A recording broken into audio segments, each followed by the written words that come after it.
never my intention to make light of the murder of a young man. I don't think there's anything funny about it.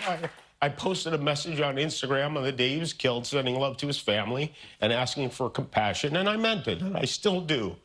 Nor was it my intention to blame any specific group for the actions of what it was obviously a deeply disturbed individual.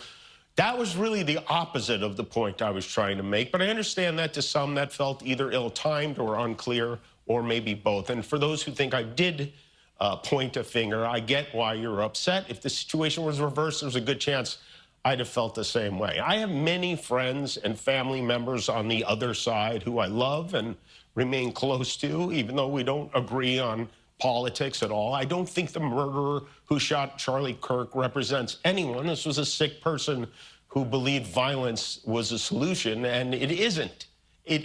Ever. And also, selfishly,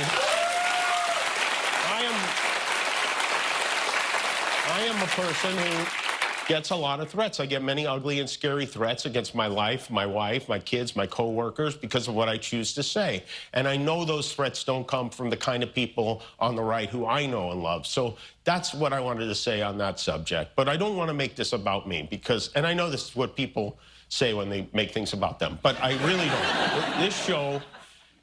This show is not important. What is important is that we get to live in a country that allows us to have a show like this. Yeah.